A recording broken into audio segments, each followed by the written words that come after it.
નમસ્કાર, જામનગરની number 1 news channel GTPL Jamnagar ન્યૂઝમાં આપ સૌ દર્શકોનું હાર્દિક સ્વાગત છે। હવે જોઈએ આજના મુખ્ય સમાચાર। ભારત પર 26% ટેરિફ લાદતું અમેરિકાનું ટ્રમ્પ પ્રશાસન। લોકસભામાં વકફ બિલ સરકારે બળજબરીથી પસાર કર્યાનો આક્ષેપ કરતા સોનિયા ગાંધી। જામનગર નજીક સુવરડા પાસે એરફોર્સનું તાલીમી વિમાન તૂટી પડતા પાયલોટનું મોત, અન્ય એક પાયલોટ ઇજાગ્રસ્ત। જામનગરના બેડી વિસ્તારમાં સાઈચા ગ્રુપના ગેરકાયદે બાંધકામો તોડી પાડતું તંત્ર। સ્વામિનારાયણ સાધુઓના બેફામ ઉચ્ચારણો સામે જામનગરમાં યોજાતી વિરોધ રેલી। હવે જોઈએ સમાચાર વિગતવાર। ગઈકાલે 2 એપ્રિલે આખી દુનિયાના ઇંતજારનો અંત આવ્યો છે। અમેરિકાએ મહિનાઓથી જે લખવામાં આવી રહ્યું હતું તે કર્યું। અમેરિકાના પ્રમુખ ડોનાલ્ડ ટ્રમ્પે વિશ્વભરના દેશો પર નવા ટેરિફની જાહેરાત કરી છે। અમેરિકાની આ ટેરિફ જાહેરાતથી દુનિયામાં ગભરાટ ફેલાયો। અમેરિકી રાષ્ટ્રપતિ ડોનાલ્ડ ટ્રમ્પે આંતરરાષ્ટ્રીય વેપાર નીતિ અંગે એક મોટું પગલું ભર્યું છે। તેમણે વિશ્વભરના ઘણા દેશોમાંથી આયાત થતી ચીજવસ્તુઓ પર નવા ટેરિફની જાહેરાત કરી। ટ્રમ્પે તેને ડિસ્કાઉન્ટેડ રેસિપ્રોકલ ટેરિફ નામ આપ્યું છે। ડોનાલ્ડ ટ્રમ્પે જાહેર કર્યું છે કે ભારત, ચીન અને પાકિસ્તાન સહિત વિશ્વભરના દેશોમાંથી અમેરિકા આવતા માલ પર કેટલો ટેરિફ લાદવામાં આવશે। ડોનાલ્ડ ટ્રમ્પે ભારત પર 26% ટેરિફ લાદ્યો છે। ચીન અને પાકિસ્તાનને સૌથી મોટો ફટકો પડ્યો છે।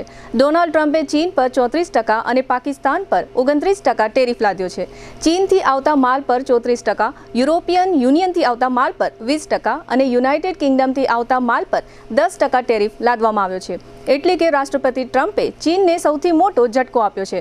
સૌથી ઓછો ટેરિફ 10% છે। આ શ્રેણીમાં પણ કેટલાક દેશો છે। ભારત 26% ટેરિફવાળા દેશોની યાદીમાં છે। ગઈકાલે લોકસભામાં વકફ સુધારા ખરડાને પસાર કરાવાયા બાદ આજે રાજ્યસભામાં મંજૂરી માટે રજૂ કરાતા જ કોંગ્રેસ પક્ષે સરકાર પર જબરો હુમલો કર્યો હતો। કોંગ્રેસના પૂર્વ અધ્યક્ષ તથા રાજ્યસભાના સાંસદ સોનિયા ગાંધીએ કોંગ્રેસ પાર્લામેન્ટરી બોર્ડની બેઠકમાં એવો આક્ષેપ કર્યો કે સરકારે લોકસભામાં બળજબરીથી વકફ ખરડો મંજૂર કરાવ્યો છે, પણ તે દેશના બંધારણને નુકસાન કરતા છે। સોનિયા ગાંધીએ એક દેશ એક ચૂંટણી પ્રસ્તાવનો પણ વિરોધ કરવાની જાહેરાત કરી હતી। સોનિયાએ કહ્યું કે ગઈકાલે લોકસભામાં જે રીતે વકફ સુધારા ખરડો 2024 મંજૂર થયો તેમાં સરકારે ઉતાવળ કરી છે। મોદી સરકાર દેશને રસાતલમાં ધકેલી રહી છે અને આપણું બંધારણ ફક્ત કાગળ પર જ રહી ગયું છે। સોનિયા ગાંધીએ કહ્યું કે સરકાર દરેક બાબત પર નજર રાખવા માંગે છે। તેમણે એ પણ કહ્યું કે સંસદમાં વિપક્ષી નેતાઓને બોલવા પણ દેવાતા નથી। હવે લઈશું નાનકડો વિરામ બાદ જોશું જામનગર નજીક પ્લેન ક્રેશ, વિરોધ રેલી, દ્વારકામાં નશાકારક પીણું ઝડપાયું અને પદયાત્રી સંઘ રવાના। જોતા રહેશો જામનગરની number 1 news channel GTPL Jamnagar news. Two વ્હીલરમાં સૌથી વધુ વેચાણ ધરાવતી two wheeler company Hero MotoCorp. Hero two wheeler કરોડો લોકોની પહેલી પસંદ બની ચૂક્યું છે। સૌથી વધુ ટેકનોલોજી ધરાવતી હીરો મોટોક્રોપ ટુ વ્હીલર હીરોના રેગ્યુલર બાઇક 100 સીસી થી 125 સીસી માં ઉપલબ્ધ। 55,518 શોરૂમ કિંમતથી શરૂ। હીરોના પ્રીમિયમ બાઇક 160 સીસી થી 440 સીસી માં। પ્રીમિયમ બાઇક એક્સ શોરૂમ કિંમત 1,30,000 થી 2,49,000। હીરોના લોકપ્રિય સ્કૂટરો 110 સીસી થી 125 સીસી માં। હીરોના સ્કૂટરો એક્સ શોરૂમ કિંમત 75,000 થી 95,000 સુધી। હીરોના મોટરસાઇકલની તમામ રેન્જ જેમાં HF Deluxe, Splendor, Passion, Glamour, એક્સ્ટ્રીમની શોરૂમ ઉપર ઉપલબ્ધ। હીરોના સ્કૂટરમાં પ્લેઝર, ઝૂમ, ડેસ્ટિની વિવિધ કલરોમાં। એવરેજમાં નંબર 1 ફાઇનાન્સ શોરૂમ પર ઉપલબ્ધ। મેન્ટેનન્સ નહિવત, ટેકનોલોજી સજ્જ સર્વિસ સ્ટેશન। હીરોના બાઇક અને સ્કૂટરની ખરીદી ઉપર શોરૂમ દ્વારા સરપ્રાઇઝ ગિફ્ટ તો ખરી જ। વર્ષોથી સફળ થયેલ અને કરોડો લોકોના દિલમાં સ્થાન પામેલ હીરોના જ સ્કૂટર અને બાઇક લેવાનો આગ્રહ રાખશો તો પસ્તાવાનો વારો નહીં આવે। Gokul hero, Jamnagar Rajkot highway, Hapa, Jamnagar. Mobile 92 899 23 051 અને 90 675 72 626। Branch Ranjit Sagar road, પવનચક્કી, Jamnagar. Mobile 83 479 11 194। જી હા, ગોકુલ હીરો। વિરામ બાદ આપ સર્વે દર્શકોનું ફરી સ્વાગત છે। હવે જોઈએ સમાચાર વિગતવાર। જામનગરથી 11 કિલોમીટર દૂર સુવરડા ગામ નજીક ગઈકાલે બુધવારે રાત્રે એરફોર્સનું એક તાલીમી વિમાન તૂટી પડ્યું છે. આ વિમાન દુર્ઘટનામાં એક તાલીમી પાયલોટનું મોત થયું છે અને અન્ય એક તાલીમી પાયલોટ ઇજાગ્રસ્ત થતાં તેને જીજી હોસ્પિટલમાં સારવાર માટે ખસેડવામાં આવ્યો છે. આ બનાવની વિગત એવી છે કે જામનગર નજીક સુવરડા ગામની સીમમાં રાત્રે 9:30 વાગ્યે એરફોર્સનું જગુઆર ફાઇટર પ્લેન ધડાકા સાથે તૂટી પડ્યું હતું. આ પ્લેનમાં pilot flight lieutenant Siddharth Sunilkumar Yadav તથા કો પાયલોટ મનીષ કુમાર સિંઘ ટ્રેનિંગ માટે નીકળ્યા હતા. 9:20 આ ફાઇટર પ્લેન ટ્રેનિંગ માટે જામનગર એરફોર્સથી ઉડાન ભરીને નીકળ્યા પછી ગણતરીની મિનિટોમાં તેમાં ક્ષતિ હોવાનું બંને પાયલોટોને સમજાઈ ગયું હતું. આ પ્લેન લેન્ડિંગ કરાવી શકાય તેમ ન હોવાથી બંને પાયલોટે જામનગર શહેર કે આજુબાજુના ગ્રામ્ય વિસ્તારમાં પ્લેન ન પડે તે માટે તકેદારી લેવાનું શરૂ કર્યું હતું.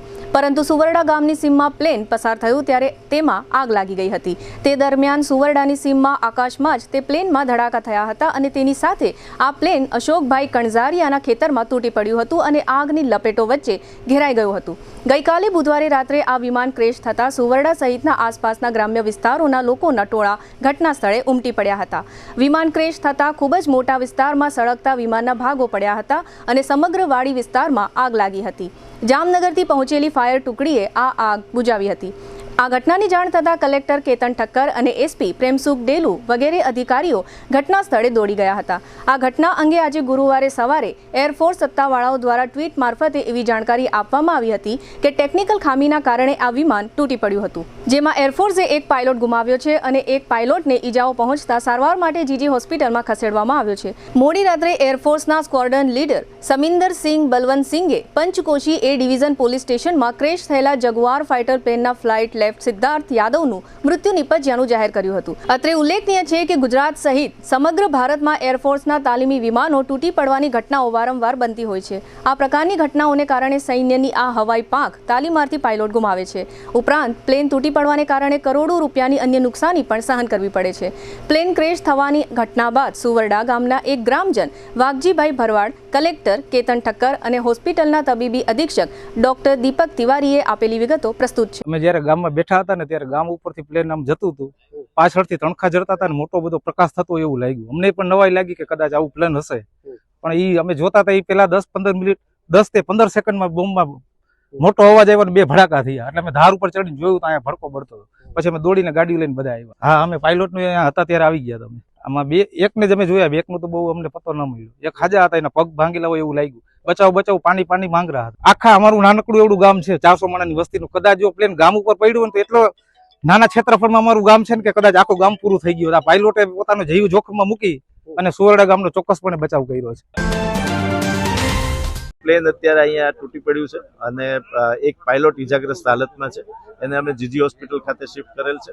જીજી હોસ્પિટલ ખાતે આપણી સંપૂર્ણ ડોક્ટર્સની ટીમ સુસજ્જ છે. અત્યારે આપ જોઈ શકો છો એમ ફાયર, 108 મેડિકલ ટીમ અને કલેક્ટર ઓફિસ, પોલીસની તમામ રેસ્ક્યુ ટીમો ખડે પગે છે. આગ ઉપર સંપૂર્ણપણે કાબુ મેળવી લેવામાં આવી રહ્યો છે અને ખુલ્લા મેદાનમાં એરફોર્સનું પ્લેન છે તૂટી પડ્યું છે અને કોઈ પણ પ્રકારની જાનહાનિ નથી, સિવિલિયન જાનહાનિ એક પણ નથી. એક પાયલોટ અંગે એરફોર્સ ઓથોરિટી કન્ફર્મ કરે છે કે એમણે ઇજેક્ટ કર્યું છે કે પ્લેનમાં છે, એ અંગે હજુ કન્ફર્મેશન એરફોર્સ ઓથોરિટી તરફથી મેળવવામાં આવી રહ્યું છે. બિલકુલ કોઈ પણ પ્રકારની સિવિલિયન જાનહાનિ નથી. જીજી હોસ્પિટલ ટ્રોમા સેન્ટરમાં એક વાયુસેના અધિકારી જામનગરમાં ઘાયલ થતા અહીંયા આવેલા છે. એમને પગમાં ઇન્જુરી છે અને અત્યારે એમની તબિયત સ્ટેબિલાઇઝ કરવામાં આવી છે અને અત્યારે બીજી બધી તપાસો ચાલી રહી છે, સીટી સ્કેન ને એ બધા. હાલમાં એમની કન્ડિશન ક્રિટિકલ નથી. જામનગરના બેડી વિસ્તારમાં આજે ગુરુવારે સવારે 9 વાગ્યા આસપાસથી કલેક્ટર તંત્ર અને પોલીસ બંદોબસ્ત સાથે ડિમોલિશનની કામગીરી હાથ ધરવામાં આવી હતી. બેડી વિસ્તારમાં સરકારી જગ્યાઓ પર સાયચા બંધુઓ અને તેના ગ્રુપ દ્વારા કેટલાક ગેરકાયદે બાંધકામો ખડકી દેવામાં આવ્યા હતા અને અંદાજે 10,000 ચોરસ મીટર જેટલી જમીન પચાવી પાડવામાં આવી હતી. કલેક્ટરના જણાવ્યા પ્રમાણે આ જગ્યાની બજાર કિંમત હાલ 10 થી 11 કરોડ લેખવામાં આવી રહી છે. જો કે વર્ષો સુધી આ તમામ ગેરકાયદે બાંધકામો અહીં ખડકાયેલા રહ્યા હતા. અહીં લોકોને પ્રશ્ન એ થાય છે કે આ ગેરકાયદે બાંધકામો સંબંધિત તંત્રો દ્વારા અત્યાર સુધી શા માટે હટાવવામાં આવ્યા ન હતા. આજે ગુરુવારે અહીં ડિમોલિશન હાથ ધરવામાં આવ્યું ત્યારે કલેક્ટર કેતન ઠક્કર અને એસપી પ્રેમસુખ ડેલુ વગેરે અધિકારીઓ હાજર રહ્યા હતા અને આ ડિમોલિશન અંગે કલેક્ટરે આપેલી વિગતો પ્રસ્તુત છે. જામનગર શહેરમાં જામનગર મહાનગરપાલિકા વિસ્તારના બેડી વિસ્તારમાં આજરોજ સરકારી જમીન ઉપર થયેલા દબાણોને દૂર કરવાની કાર્યવાહી ચાલુ છે. અંદાજે 10,000 ચોરસ મીટર જેટલી જમીનને ખુલ્લી કરવામાં આવી રહી છે અને જેની બજાર કિંમત અંદાજે 10 થી 12 કરોડ રૂપિયાની થાય છે અને એનો કબજો સરકાર પક્ષે સંભાળી લેવાની કાર્યવાહી ચાલુ છે. સ્વામિનારાયણ સંપ્રદાયના કેટલાક સાધુઓ દ્વારા સનાતન ધર્મના જુદા જુદા દેવી દેવતાઓ અંગે તથા બ્રાહ્મણો વગેરે બાબતે આડેધડ અને બેફામ નિવેદનો કરવામાં આવે છે. સ્વામિનારાયણ સાધુઓના આ પ્રકારના નિવેદનોનો વિરોધ નોંધાવવા માટે ગઈકાલે બુધવારે સાંજે જામનગરમાં ઓશવાડ સેન્ટરથી કલેક્ટર કચેરી સુધી રેલી યોજવામાં આવી હતી અને કલેક્ટર કચેરીમાં આવેદનપત્ર આપવામાં આવ્યું હતું. આવેદનપત્રમાં જણાવાયું છે કે ભગવાન દ્વારકાધીશ વિશે તથા દ્વારકાધીશની પૂજા કરતા ગુગળી બ્રાહ્મણો વિશે સ્વામિનારાયણ સાધુઓએ અયોગ્ય કોમેન્ટ કરી છે. જે પુસ્તકના આધારે આ પ્રકારની કોમેન્ટ થઈ રહી છે તે પુસ્તકો તાત્કાલિક ધોરણે રદ થવા જોઈએ અને આ સ્વામિનારાયણ સાધુઓએ દ્વારકા આવી ભગવાન શ્રી કૃષ્ણ સમક્ષ માફી માંગવી જોઈએ. આ વિરોધ કાર્યક્રમમાં ગુગળી બ્રાહ્મણ જ્ઞાતિની જામનગર અને દ્વારકાની સંસ્થાને પ્રમુખ સહિતના હોદ્દેદારો અને કાર્યકરો ઉપરાંત મહાદેવ હર મિત્ર મંડળ, શિવસેના, સત્વારા સમાજ યુવક મંડળ, બજરંગ દળ, આહિર સેના, રાજા મેલડી મિત્ર મંડળ તથા કોળી સમાજ વગેરેના કાર્યકરો અને આગેવાનો જોડાયા હતા. આ તકે દ્વારકા ગુગળી જ્ઞાતિના પ્રમુખ યજ્ઞેશ ઉપાધ્યાય અને જામનગર ગુગળી જ્ઞાતિના પ્રમુખ પ્રમોદ ઠાકરે આપેલી વિગતો પ્રસ્તુત છે. આજરોજ આપણે કલેક્ટર ઓફિસ જામનગર ખાતે સ્વામિનારાયણ સંપ્રદાયના જે ધૂળિયા સાધુઓ છે જેઓએ ભગવાન દ્વારકાધીશ એવં દ્વારકા ગુગળી બ્રાહ્મણ 505 સમસ્ત વિરુદ્ધ બફાટ કરી એવા ઉચ્ચારણો કરેલા છે જેઓથી ધાર્મિક લાગણી દુભાણી છે. સ્વામીજીઓને આટલું ભાન નથી કે તેઓએ ભાગવત કથાના સ્ટેજ ઉપર બેસી અને કઈ રીતે પોતાને ભાગવત કથા કહેવાનું. એના દ્વારા આપણા ઈષ્ટ દેવતાઓને, પંચદેવોને, દેવી દેવતાઓને અવારનવાર ટાર્ગેટ કરી અને હિન્દુ ધર્મને, સનાતન ધર્મને નીચો દેખાડવાનો પ્રયત્ન કરે છે. હવે આપણે આજે આંદોલન કરી અને એક કલેક્ટર ઓફિસે આવેદનપત્ર આપેલું છે. દ્વારકા ગુગળી બ્રાહ્મણ 505 સમસ્તએ પણ દ્વારકા મુકામે એક આવેદનપત્ર આપેલું છે. જો આ સ્વામિનારાયણના સંતો આ જે બફાટ કરે છે, જે ઉચ્ચારણ કરે છે, ટિપ્પણીઓ કરે છે, એની વિરુદ્ધ કાર્યવાહી નહીં કરે તો આગળ ઉગ્ર આંદોલન કરવામાં આવશે. અમારી માગણી એવી છે કે જે સાધુઓ દ્વારા આ ટિપ્પણીઓ કરવામાં આવી છે એ ટિપ્પણીઓને હવે પછી રોકવામાં આવે. જે સાધુઓ દ્વારા જે કંઈ ઉચ્ચારણ કરેલા છે ઉચ્ચારણ બાબતે દ્વારકાધીશ મંદિરે આવી દ્વારકાધીશ સામે માફી માંગે અને જે પુસ્તકોમાં હિન્દુ ધર્મ દેવી દેવતાઓ વિશે ઉચ્ચારણ કરેલું છે, જે વિડીયો વાયરલ થયેલા છે એ બધા પરત ખેંચે. નહીતર આ તમામ સાધુઓને મારા માનવા પ્રમાણે તો સ્વામિનારાયણ સંપ્રદાય પૂરાને સહન કરવાનો વારો આવશે. માટે એક ચેતવણી આપીએ છીએ કે હજી તો દ્વારકા અને જામનગરથી આ આંદોલન શરૂ થયું છે. જો આ ભારતભરમાં આંદોલન શરૂ થશે તો સ્વામિનારાયણ સંપ્રદાયને મુશ્કેલીમાં મુકાવવું પડશે. સંપ્રદાય કદાચ અસ્તિત્વ પણ ન રહે તો આ સ્વામીઓને ખાસ ચેતવણી કે જે હોય તે ધર્મસભા બોલી એ લોકોનો સંપ્રદાયને બોલાવી અને આ બાબતનો નિકાલ કરે.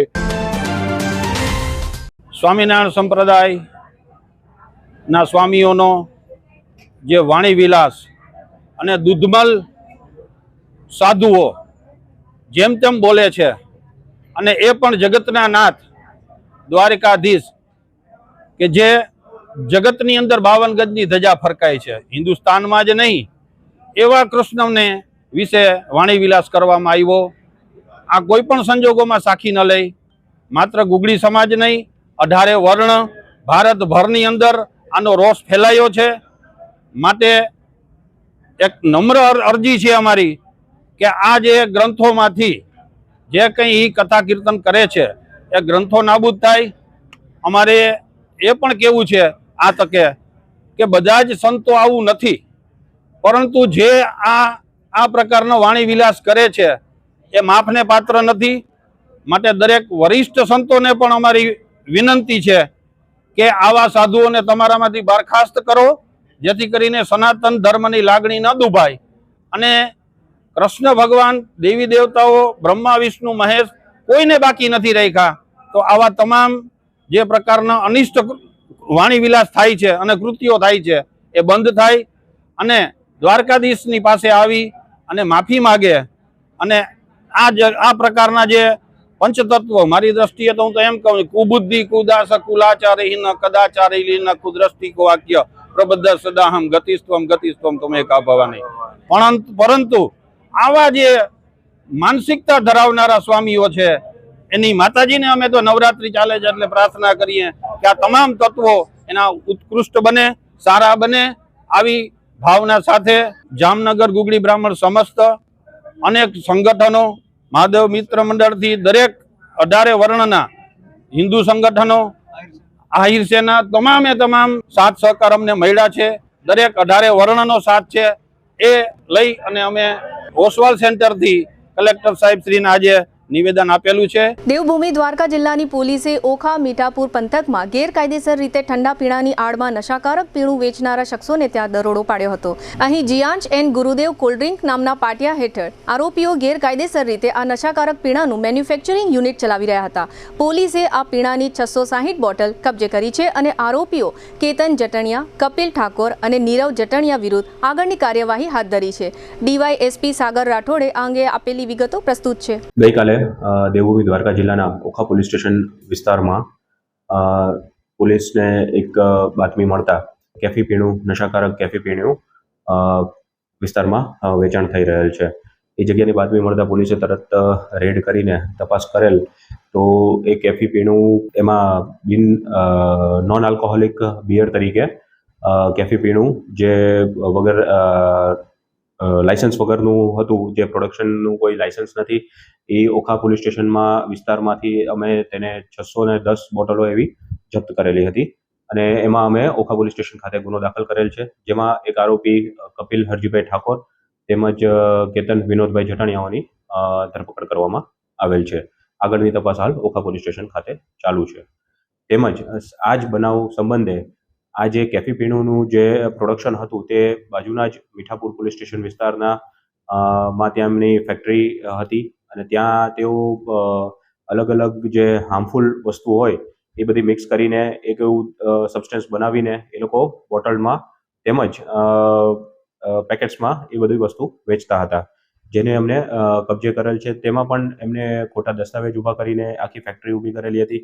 એમના પાસે કોઈ લાયસન્સનું, પ્રોડક્શનનું કોઈ એવી પરવાનગી નથી અને આ આરોપીઓ જે છે એ બધી વસ્તુ જાણતા હોવા છતાં પણ લોકોના સ્વાસ્થ્ય સાથે ચેડા થાય એવી રીતે એમણે પ્રોડક્શન ખાનગી રીતે બધું ચાલુ કરેલું હતું અને પોલીસને સમયસર જ બાતમી મળતા તુરંત જ કાર્યવાહી કરવામાં આવેલ છે. જો સમયસર આ વસ્તુ કદાચ ના મળી હોત તો કદાચ આમના ગંભીર પરિણામ પણ હોઈ શકતા હતા. હાલ આ તપાસ મીઠાપુર પોલીસ સ્ટેશન ખાતે તેમજ ઓખા પોલીસ સ્ટેશન ખાતે બંને જગ્યાએ અલગ અલગ ગુના દાખલ કરવામાં આવેલા છે અને બંને જગ્યાએ આરોપીને અટક કરવામાં આવશે અને આગળની કાર્યવાહી હાલ ચાલુ છે. જામનગરના શાક માર્કેટ વિસ્તાર નજીક દેવુભાનો ચોક નામનો એક વિસ્તાર આવેલો છે. આ વિસ્તારમાં જોગવડ ગ્રુપ નામનું યુવાનોનું એક સેવાકીય ગ્રુપ કાર્યરત છે. આ ગ્રુપ દ્વારા દર વર્ષે જામનગરથી માટેલ સુધીની પદયાત્રાનું આયોજન કરવામાં આવે છે.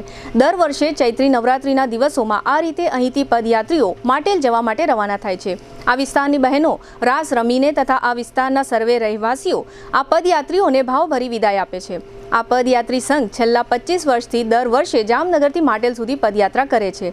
આ પદયાત્રીઓને વિદાય આપવામાં આવી ત્યારે ધારાસભ્ય દિવ્યેશભાઈ અકબરી, મેયર વિનોદભાઈ ખીમસુરિયા તથા શહેર બીજેપી પ્રમુખ બીનાબેન કોઠારી વગેરે હાજર રહ્યા હતા. આ સમગ્ર કાર્યક્રમ અંગે જોગવડ ગ્રુપના ભરત ભટ્ટીએ આપેલી વિગતો પ્રસ્તુત છે. અમારા સમાજ દ્વારા એક અમારી એકતાના પ્રતિક રૂપે જે જોગવડ ગ્રુપ દ્વારા સતત 25મું વર્ષ છે અમારું કે જે અમે જામનગરથી માટેલ પદયાત્રાનો સંઘ લઈ જાય છે દર ચૈત્રી નવરાત્રી દરમિયાન અને એ પદયાત્રા દરમિયાન રસ્તામાં તમામ પ્રકારની જમવાની સુવિધા, રહેવાની સુવિધા, નાવા ધોવાની સુવિધા જોગવડ ગ્રુપ દ્વારા પૂરી પાડવામાં આવે છે તથા અમારા સહયોગી મંડળો, અમારી સમાજની વિવિધ સંસ્થાઓ દ્વારા મેડિકલ કેમ્પ, ઠંડા પીણાના કેમ્પ અને પગના ચંપલથી માંડી અને કોઈ પણ વસ્તુ પદયાત્રીને રસ્તામાં કોઈ જાતની તકલીફ ના પડે એની અમારા નાનામાં નાના કાર્યકર દ્વારા પણ સંભાળ લેવામાં આવે છે અને અમારું સતત 25મું વર્ષ છે અને અમે પદયાત્રાનું માટે પ્રસ્થાન કરાવ્યું છે અત્યારે. હવે લઈશું નાનકડો વિરામ બાદ જોશું એસપીનો જન્મદિવસ અને ચીટિંગનો કેસ સહિતના સમાચારો. જોતા રહેશો જામનગરની number 1 news channel GTPL Jamnagar news.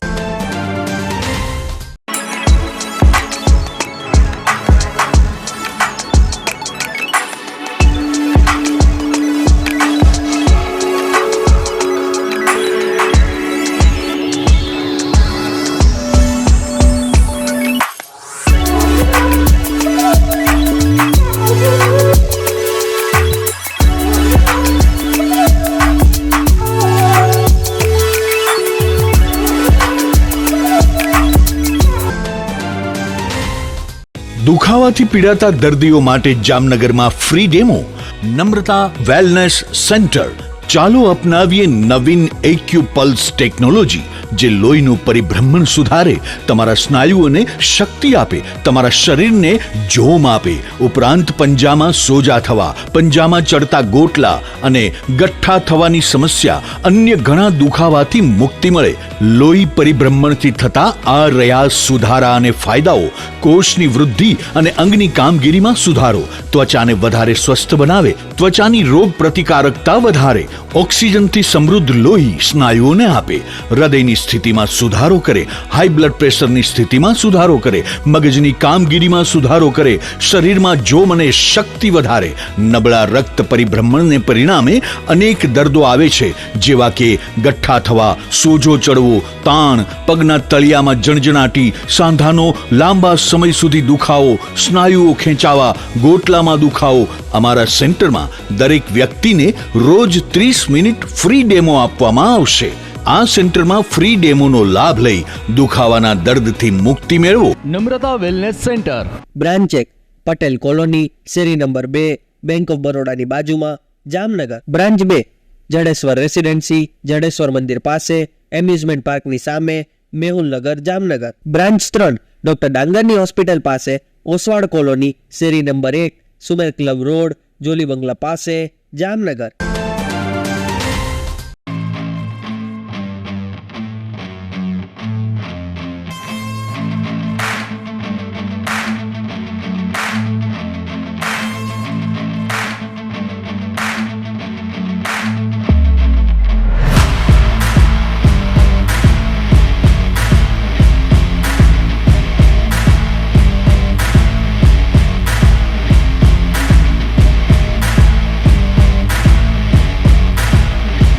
વિરામ બાદ આપ સર્વે દર્શકોનું ફરી સ્વાગત છે. હવે જોઈએ સમાચાર વિગતવાર.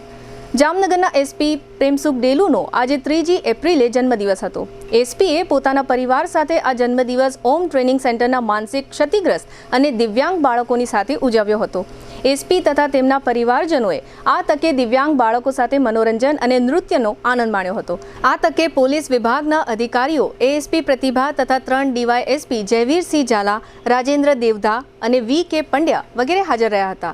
આ જન્મદિનની ઉજવણીમાં ઓમ ટ્રેનિંગ સેન્ટરના સંચાલિકા ડિમ્પલ મહેતાએ ઉપસ્થિત રહી માનસિક ક્ષતિગ્રસ્ત અને દિવ્યાંગ બાળકોને માર્ગદર્શન પૂરું પાડ્યું હતું. એસપી કચેરી ખાતે GTPL જામનગર ન્યૂઝના મેનેજિંગ એડિટર જયેશભાઈ રૂપારેલિયાએ એસપી પ્રેમસુખ ડેલુને પુષ્પગુચ્છ આપી જન્મદિવસની શુભેચ્છા પાઠવી હતી. રાજકોટની એક ફાઇનાન્સ કંપનીના બ્રાન્ચ મેનેજર સહિતના 3 કર્મચારીઓએ મેળાપીપણું કરીને ખોટા દસ્તાવેજોના આધારે કેટલાક લોકોને લોન અપાવી પોતાની જ કંપનીને શીશામાં ઉતારી કંપની સાથે ₹4.13 કરોડની છેતરપિંડી કરી. આ મામલામાં આ રીતે લોન્સ મેળવી લેનારાઓમાં રાજકોટ ઉપરાંત જામનગરના પણ 3 વેપારીઓનો સમાવેશ થાય છે. રાજકોટ પોલીસે 28 શખ્સો વિરુદ્ધ ગુનો દાખલ કર્યો, જે પૈકી 8ની આકરી પૂછપરછ શરૂ કરી. મેનેજરનું નામ હિતેન્દ્રસિંહ સુખદેવસિંહ ઝાલા છે. જામનગરના 3 વેપારીઓના નામો જગદીશ છગનભાઈ ચૌહાણ, ચિરાગ ભરતભાઈ ધારવિયા અને વિનોદ નાનજીભાઈ ધારવિયા છે. પોલીસે આ તમામ 8 આરોપીઓને અદાલતમાં રજૂ કર્યા હતા. અદાલતે 8ના 6 તારીખ સુધીના રિમાન્ડ મંજૂર કર્યા છે.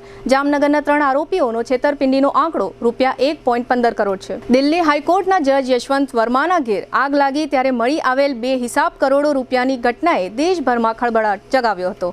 આ ઘટનાને પગલે સુપ્રીમ કોર્ટે પોતાના જજોની સંપત્તિની વિગતો જાહેર કરવાનો નિર્ણય કર્યો છે. જ્યુડિશિયરીમાં પારદર્શિતા અને જનતામાં ભરોસો જાળવી રાખવા સુપ્રીમ કોર્ટના જજોએ પદભાર ગ્રહણ કરતી વખતે જ પોતાની સંપત્તિની વિગત જાહેર કરવાનો નિર્ણય કર્યો છે. સુપ્રીમ કોર્ટના જજોની સંપત્તિની જાણકારી સુપ્રીમ કોર્ટની વેબસાઇટ પર અપલોડ થશે. 1 એપ્રિલે ફૂલ કોર્ટ મિટિંગમાં બધા 34 જજોએ chief justice of India Sanjiv ખન્નાની હાજરીમાં પોતાની સંપત્તિની વિગત જાહેર કરવાનો નિર્ણય લીધો હતો. જજોએ જણાવ્યું હતું કે તેમની સંપત્તિઓની ડિટેલ સુપ્રીમ કોર્ટની વેબસાઇટ પર અપલોડ કરવામાં આવશે. જો કે વેબસાઇટ પર સંપત્તિની જાહેરાત સ્વૈચ્છિક રહેશે. સુપ્રીમ કોર્ટમાં જજોની નિર્ધારિત સંખ્યા 34 છે. હાલ અહીં 33 જજ છે, 1 પદ ખાલી છે. આમાંથી 30 જજોએ પોતાની સંપત્તિ ઘોષણા પત્રમાં કોર્ટમાં આપી છે, જો કે તેને જાહેર નથી કરાઈ. ઉલ્લેખનીય છે કે આ ફેસલો દિલ્હી હાઈકોર્ટના જજ યશવંત વર્માના ઘેરથી મળેલી બેહિસાબ કેસને લઈને લેવામાં આવ્યો છે. જસ્ટિસ વર્માના સરકારી બંગલામાં 14 માર્ચે આગ લાગી હતી. ફાયર બ્રિગેડની ટીમને ત્યાં અર્ધબળેલી ચલણી નોટોનો જથ્થો મળ્યો હતો. જામનગર મહાનગરપાલિકાની એસ્ટેટ શાખાએ વધુ એક વખત શહેરના બર્ધન ચોક વિસ્તારમાં પથારા અને રેકડીઓ હટાવવાની કામગીરી કરી હતી. આ કામગીરી દરમિયાન પાથરણાવાળાઓનો કેટલોક માલ સામાન કોર્પોરેશનના ટ્રેક્ટરમાં ભરી લેવામાં આવ્યો હતો. એસ્ટેટ શાખા દ્વારા થોડા દિવસના અંતરે આ પ્રકારની કામગીરી 1-2 કલાક પૂર્તિ કરવામાં આવે છે. બાકીના સમયમાં પાથરણાવાળાઓ અને રેકડી ધારકો અહીં ફરીથી ગોઠવાઈ જતા હોય છે. જામનગર જિલ્લાના લાલપુર તાલુકા મથકે રાજપૂત કરણી સેના અને રાજપૂત સમાજ દ્વારા પ્રાંત કચેરી ખાતે પ્રાંત અધિકારીને એક આવેદનપત્ર આપવામાં આવ્યું છે. આવેદનપત્રમાં કરણી સેનાના પ્રમુખ હરદેવસિંહ જાડેજાએ જણાવ્યું છે કે રાજ્યસભાના સમાજવાદી પાર્ટીના સાંસદ રામલાલ સુમને વીર શિરોમણી રાણા સાંગાજી અંગે અભદ્ર કોમેન્ટ કરી ગદ્દાર જેવા શબ્દનો પ્રયોગ કરેલો છે. આ સાંસદે રાજ્યસભાની ગરિમાને લાંછન લગાડ્યું છે અને રાજપૂત સમાજનું અપમાન કર્યું છે, જે અત્યંત દુઃખદાયક છે. આથી રાજપૂત સમાજ આ નિવેદનને વખોડી કાઢે છે અને તાત્કાલિક ધોરણે રામલાલ સુમનને સસ્પેન્ડ કરવાની માંગણી કરે છે. આ તકે હરદેવસિંહ જાડેજાએ આપેલી વિગતો પ્રસ્તુત છે. આજરોજ લાલપુર ખાતે લાલપુર તાલુકાની દરેક રાજપૂત સમાજની સંસ્થાઓ દ્વારા અને ખાસ રાજપૂત કરણી સેનાની આગેવાની હેઠળ સાંસદમાં રામલાલ સુમન દ્વારા શ્રી રાણા સાંગાજી પ્રત્યે અભદ્ર ટિપ્પણી કરવામાં આવેલ. એના વિરુદ્ધમાં કે રાણા સાંગા હતા માત્ર ખાલી ક્ષત્રિય સમાજના જ નહીં પણ હિન્દુ રક્ષક હતા. એમના વિરુદ્ધ અભદ્ર ટિપ્પણી કરેલ એમને સંસદમાંથી સસ્પેન્ડ કરવામાં આવે એવી અમારી માગણી છે. આગામી 8-9 એપ્રિલના રોજ અમદાવાદમાં કોંગ્રેસનું રાષ્ટ્રીય અધિવેશન યોજવા જઈ રહ્યું છે, જેમાં 8 એપ્રિલના રોજ સરદાર પટેલ સ્મારક ખાતે CWCની બેઠક યોજાશે, જ્યારે 9 એપ્રિલે સાબરમતી રિવરફ્રન્ટ ઇવેન્ટ સેન્ટર ખાતે યોજાનારા કોંગ્રેસના AICC અધિવેશનને લઈને તૈયારીઓ પૂરજોશમાં ચાલી રહી છે. સાબરમતી રિવરફ્રન્ટ ઇવેન્ટ સેન્ટરના 3 બ્લોકમાં વિશાળ AC જર્મન ડોમ ઊભો કરવામાં આવી રહ્યો છે. અંદાજે 3000 જેટલા લોકો બેસી શકે એવી વ્યવસ્થા સાથેના ડોમ ઊભો કરવામાં આવી રહ્યો છે. અહીં આ તમામ ડેલિગેટ્સની સુવિધાઓ માટે 300 જેટલા પોર્ટેબલ AC ગોઠવવામાં આવશે. ડોમ ઊભો કરવાની હાલમાં કામગીરી કરવામાં આવી રહી છે. A, B અને C એમ 3 બ્લોકમાં આખો ડોમ ઊભો કરવામાં આવી રહ્યો છે. 8 એપ્રિલે 11 વાગ્યે શાહીબાગના સરદાર પટેલ સ્મારક ખાતે CWCની બેઠકમાં રાહુલ ગાંધી, સોનિયા ગાંધી, મલ્લિકાર્જુન ખડગે સહિતના CWCના સભ્યો હાજર રહેશે. CWCની બેઠકને લઈને સરદાર પટેલ સ્મારકમાં જોરશોરમાં તૈયારીઓ ચાલી રહી છે. સ્મારકમાં આવેલા ગ્રાઉન્ડમાં વિશિષ્ટ પ્રકારનો AC ડોમ તૈયાર કરવામાં આવી રહ્યો છે. આ ડોમમાં CWCની બેઠક મળશે. CWCની બેઠક પહેલા સભ્યો સરદાર પટેલ સ્મારક બહાર એક ગ્રુપ ફોટો પડાવશે. આ ગ્રુપ ફોટો બાદ સ્મારકમાં આવેલા હોલ સામેના ખુલ્લા ગ્રાઉન્ડમાં CWCની બેઠક યોજાશે. ત્યારબાદ ગાંધી આશ્રમ ખાતે પ્રાર્થના સભા પણ યોજાશે. હવે લઈશું નાનકડો વિરામ. ફરી મળીશું વિરામ બાદ. જોતા રહેશો જામનગરની number 1 news channel GTPL Jamnagar news.